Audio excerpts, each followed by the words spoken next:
Hi there, my name is Jake Wynn. I'm the program coordinator here at the National Museum of Civil War Medicine. And today we're going to take a look at some artifacts from Clara Barton, who made a career for herself as a humanitarian during the Civil War by assisting wounded men on the battlefield and taking that experience eventually to the American Red Cross. We're going to look at some of the artifacts that were found in her Civil War era apartment in Washington, D.C. So in 1996, a government employee named Richard Lyons was inspecting a building in Washington, D.C. on 7th Street, which was about to be torn down. While he's in the space, he feels a tap on his shoulder. He turns around and looks up to see a letter addressed to a Mr. Edward Shaw. He climbs up a ladder to a crawl space up on the top, essentially an attic, and he reaches over and finds a sign with the name of Clara Barton.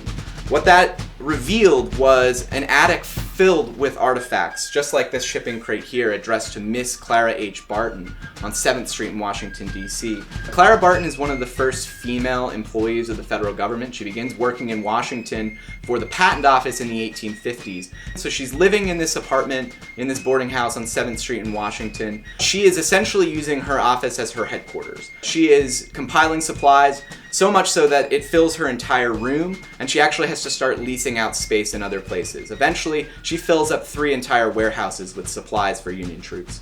In a crate like this, you would have found medical supplies, things like bandages, alcohol. You would have found tourniquets. You would have found anything that a Union doctor or a Union surgeon would have needed out on the battlefield. She also brought along food.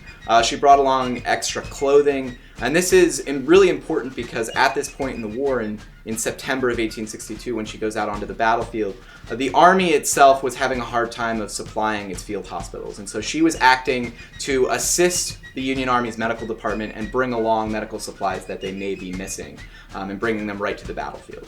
If you think about it, this crate represents a really incredible story from the American Civil War. So this would have been shipped from somewhere in Boston or New York City to Washington, D.C. So this crate filled with supplies is being sent from those cities down to Washington, D.C., arrives at a wharf in Washington, is put onto a wagon, carried across the city to this office and boarding house on 7th Street in D.C. And then from there on, those supplies are going to go out onto the battlefield.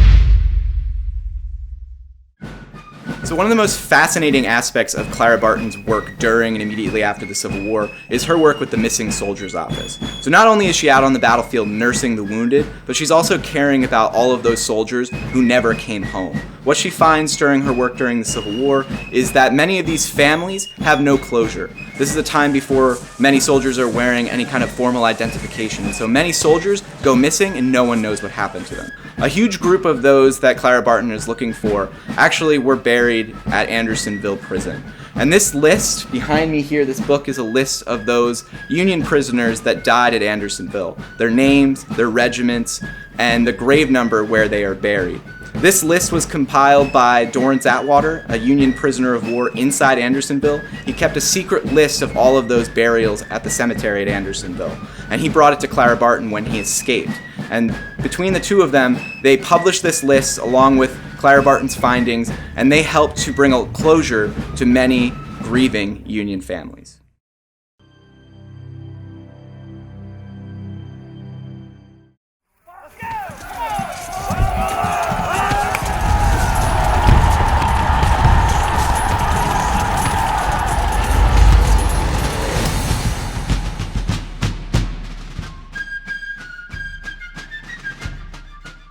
As the Civil War is coming to a close, President Abraham Lincoln and his wife attend a play at Ford's Theater on April 14, 1865. During the play, the famous actor John Wilkes Booth gets into the presidential box, shoots the president, and escapes. It results in a massive manhunt. Ordinary people like you and I actually saved artifacts and mementos from those terrible events. This is something people did in the 19th century, and these artifacts were actually cast about across the country and throughout the world. Today, the Civil War Trust is going to track down some of these mementos and artifacts and see some of the things that Abraham Lincoln wore, that he held, and even some of the things on which he spilled his blood on those terrible days. Our journey will take us up to Gettysburg, Pennsylvania, but we're going to start here in Washington, D.C., where we're going to speak with Harry Rubenstein, Chair and Curator of the Political Division at the National Museum of American History. I'm standing next to Abraham Lincoln's office suit. This is a suit that he had for many years in the White House. You know, the last time he wears it, you know, in many respects, is one of the happiest days in Lincoln's life. You know, victory is in the air. He decides on that day, wearing this suit, to take a carriage ride with Mary Lincoln. And Mary talks about Lincoln as being happier than she remembers him, you know, for many, many years. And they start to talk about their future. And Lincoln says, I want to go to Jerusalem and see the holy city. I'd love to see the gold mines in the West. And Mary, you know, says, I'd like to see the capitals of Europe. And they begin to start planning their futures. And Lincoln turns to Mary and says, we really need to put, you know, the sorrows of the past behind us and think about the future. And let's go to the theater and have a good time. As Abraham Lincoln is getting ready to go to Ford's Theater, he's drinking a cup of coffee, and he leaves this behind on the windowsill. This is the last cup that Abraham Lincoln drank from the night he went to Ford's Theater. The first object that came to the collection was Lincoln's hat in 1867. We're not exactly sure when he purchased it from a Washington hat maker by the name of Davis, and we don't know how often he wore the hat. But we do know that the last time he wore this hat was to go to Ford's Theater. The hat itself was left behind in the presidential box. As soon as the War Department takes over the theater to sort of preserve it as a crime scene, they take the hat and the chair that he was sitting in back to their offices. And in 1867, it's given to the Smithsonian Institution, who comes into the presidential box, shoots the president, stabs the Lincoln guest, jumps onto the stage, and everything explodes into chaos. Laura Keene, the producer and star of Our American Cousin, is allowed to cradle the presidents in her arms. And as that happens, blood from this wound stains her dress and her cuff. As you can see, there's a few blood stains on the cuff. Now we're here in Gettysburg, Pennsylvania, a place connected with Abraham Lincoln, and we're here at the Gettysburg Museum of History with my friend and curator, Eric Dorr. The first thing I brought out today was this is an actual piece of towel that was used to stop the blood of Abraham Lincoln. It's very faded, but there is a stain on there, and that is the president's blood. And we know that because we tested the piece chemically. In Abraham Lincoln's day, people were really into relics. You know, they took little pieces of things. There were many hairlocks taken when Lincoln died. Through my research, I found at least 7 what we call copious hairlocks, big, thick hairlocks. That's ones that were clipped off that night. There's no replicating the color. You see colorized photos of Lincoln, but there it is. Exactly. That's the color of Lincoln's hair, at least in his last days. Here are, in this box, prison hoods from the Lincoln conspirators. And over here are the wrist irons and leg shackles, also that the prisoners were forced to wear. You know, you can see they really show the desire for vengeance and punishment of anyone associated with Lincoln's assassination. I've never quite, in looking at this material, have decided whether it makes the mythic more real or it makes the real more mythic. You can cast yourself back in a time that you can't do in almost any other medium. We hope you enjoyed our exploration of some of the mementos and artifacts associated with Lincoln's last days. The people involved with these events were real, and these artifacts can help remind us of that. Thank you to the Smithsonian, thank you to the Gettysburg Museum of History, and thank you for watching.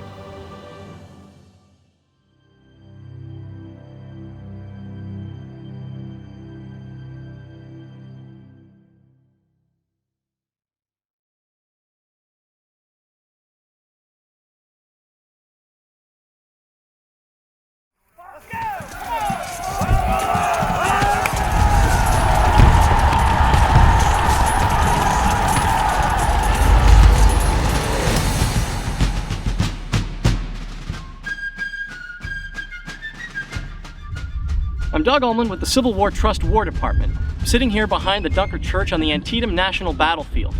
I'm here with Gary Edelman of the Civil War Trust and with Keith Snyder, a park ranger here at Antietam National Battlefield. In June of 1862, Robert E. Lee took command of the Army of Northern Virginia. Within 3 months, he had taken that army from the outskirts of Richmond through Virginia and here into Maryland, where he fought the single bloodiest day in American history. Keith, what can you tell me about General Lee's generalship and sort of how he brought the army here? You have to start with his decisions to enter Maryland, which was a very important decision for the fate of the Army and the nation, because to make this northern invasion, the first one, was critical to the Confederate war efforts. Lee is really looking big picture, very strategically. He was trying to get the war out of Virginia for a while. That's where most of it had taken place in the early part of the war. He's looking to keep the momentum from these victories that he had won, particularly most recently at the Second Battle of Manassas. He's looking for support in Maryland, a divided slave-holding border state. So we really have to start with his decision to enter Maryland and his goals for this campaign. Now, Gary, Lee is commanding a fairly small army, at least compared to John Pope's Army of Virginia and especially combined with the Army of the Potomac. What makes Lee bold to make this movement into Maryland?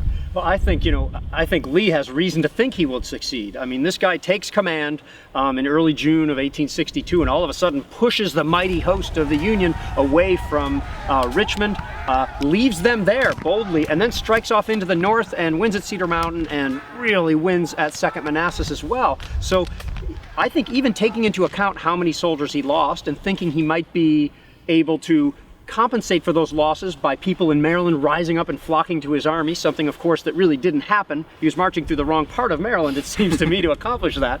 I think he felt that his army could do great things, and he didn't have much respect, I think, for the enemy commanders necessarily. He had every reason to believe he would succeed and had the goods to back it up thus far. Now, Keith, you think Lee has McClellan's number pretty much set at this point?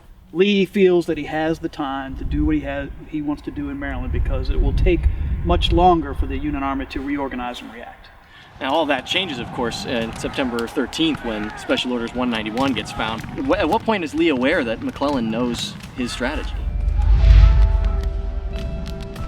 Here's Lee on this grand campaign. He spreads his army out confidently as if McClellan will act as he normally does, and then all of a sudden McClellan is moving in a way he doesn't expect to. He knows that the Union Army has reacted and has moved to the area. He knows that McClellan has gotten here much faster than what he anticipated. Whether that's because of Special Order 191 or not, doesn't matter. Lee came here for a battle. He wants a battle. He's convinced that he can defeat the Union Army once and for all. That's it. We're going to end the war. We're going to end it now. He has that confidence. Maybe a little of that is taken away with the Confederates being driven off South Mountain. The night of the 14th, he was considering returning to Virginia, and then he got news that Harper's Ferry would surrender the next day, the 15th, and that's what leads to his decision to stand his ground. What I think leads to what happens here on September 17th, the Army of Northern Virginia is already one of the most competent armies in history.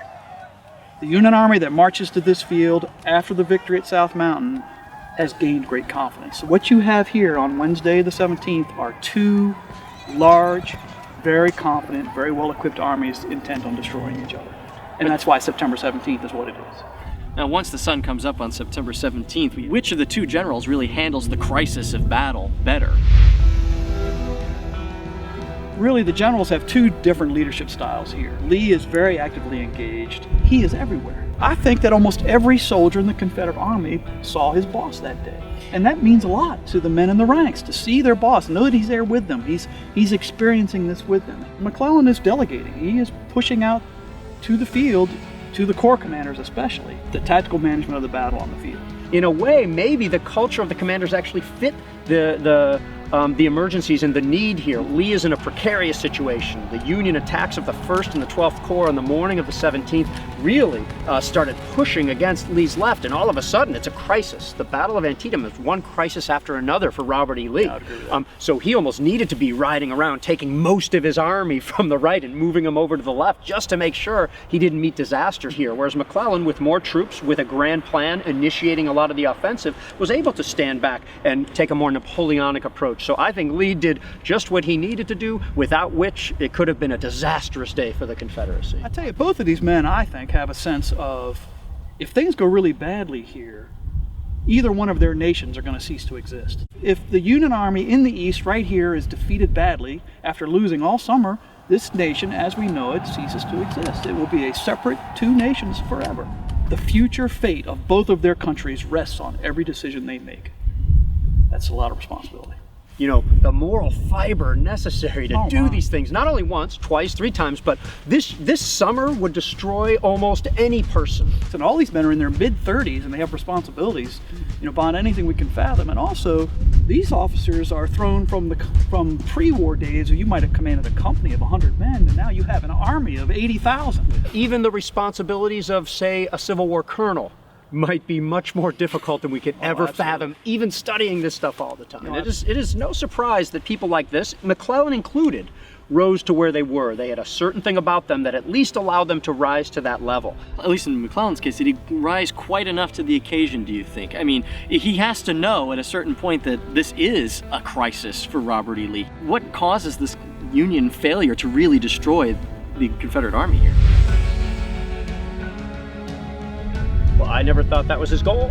Lee, every time he fought, he failed because he never destroyed the enemy army. And that was Lee's goal every time. McClellan, to not lose and to push the enemy out of Maryland, that was, I think, his stated goal more than anything else. His, but I'm not sure if it's the president's, because President Lincoln did send the message, destroy the rebel army if possible. So, because this is something that's been argued about for 150 years, and this will be for the future too. But I ask people, who achieves their operational objectives in this campaign? And I would say McClellan does, Lee does not. Everything that he wanted to do, McClellan I'm speaking of, the Confederate Army has retreated, Maryland is safe, Pennsylvania is safe, the capital's safe. Lee's objectives, maybe going to Pennsylvania, Maryland rising up, the only thing he really achieved was getting the war out of Virginia for a couple of weeks, and that's about it. So if you step back for a minute, McClellan, with all of his faults, actually achieves his objectives, and Lee does not. And I think there's a point in the battle where he's seriously considering and actually does order the 5th Corps to go in, not just a few thousand guys, but most of the Union 5th Corps under Fitzjohn Porter in. And I think Porter was the one that said, okay, I'm ready to go in, but I'm your last reserve. And McClellan said, okay, forget it, or something like that. Isn't Well, that's partially true. And I'll take that. The only point I would make to that is, and this is one of the, I don't want to call it a myth of Antietam, is that nothing happened in the middle, which is not true. There are more casualties at the Middle Bridge than there is at the Burnside Bridge. Wow. People don't have any idea about that. Most of the Burnside Bridge casualties are after Burnside the bridge is taken. Yeah. So at the bridge itself, no, it's not necessarily comparing apples to apples, but I would describe it as a reconnaissance and force in the center. So there is engagement. The 6th Corps does cross. This idea of 30, 40,000 men that all sat on the other, that's not true either. And through that lens, the fact that McClellan did send men through the center, that he did have a shot at Cemetery Hill and actually got rebuffed at that point, might have made him more reluctant when the real opportunity presented itself after Burnside Bridge had been compromised. Yeah, all of that. See, once again, they don't know all that information as it's going on. Right. We only know it now. They don't know. That's the hard part. And the other thing on the battlefield, I don't care if you're a general or a colonel or a sergeant or a private, you can see about 10 feet. That's about all you know on this field. Look, we can't even see the other side of this Dunker Church, this little crest of the hill. We don't know what's 100 yards that way. And during this battle, there was an entire Union division 200 yards that way, and we would not even know it. We expect these soldiers in their official reports or their post-war writings to know what's going on here, when really it's just like, oh, I'm from a state far away from here. I marched up, and then this horrible, chaotic event happens, and then they leave, and we expect them to remember. I can barely remember what happened last month sometimes. What do we have breakfast this morning? Well, we're not just talking about the average private. We're not just talking about some farm boy from North Carolina or from upstate New York. We're talking about the two commanders of the premier armies of their nation. Who rises to the occasion here? Is it the one that achieves the strategic victory and is able to push the enemy back into its country? Or is it the general that's using his smaller force in a bold maneuver and at the end still commands the field? That's a tough one. I'm saying it's been argued about for 150 years. It's how you interpret it. I'll tell you a discussion that I've had with the highest level of our current military. I ask them, who wins this battle tactically, who wins operationally, and who wins strategically? And the consensus has been over 20 years is that Lee does win here tactically, and it is absolutely because of his personal leadership, no question about it. Operationally, George McClellan achieves his objectives, and strategically, Abraham Lincoln, who we haven't talked about, is the great victor there because he takes the boldest step of all, and that's emancipation.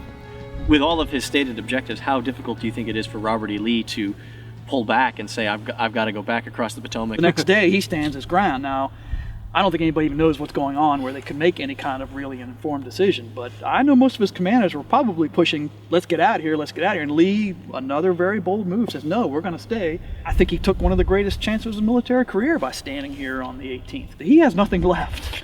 Yeah. I mean, every soldier in his army fought that day. Another one of those myths is how, McClellan, cautious, never does anything. He goes after him, which leads to the Battle of Shepherdstown. There is fighting against Lee's retreating army on the 19th and the 20th. Now, it takes a day, and I don't think anybody could have done anything on the 18th. I don't care who you are. Now, it's the 5th Corps that leads the attack at Shepherdstown. Absolutely. Couldn't McClellan have done something with them on the 18th? No. I don't think anybody could have done anything. They don't even know what's happened. I mean, it's been a Holocaust, and they have no idea. We are talking about Lee and McClellan, people who've commanded large armies for a real long time, but this is the largest battle that either of them has ever fought in, and is the second largest battle in American history up to that time, the other one being Shiloh, right? And that was earlier that year. Neither of them were there, so this is unprecedented for them as well. No one in this nation has seen anything this bad before or since, and so that certainly has an effect on these men and how they handled the hours and days after. Thank you very much, Keith, and thank you, Gary. We hope you enjoyed watching.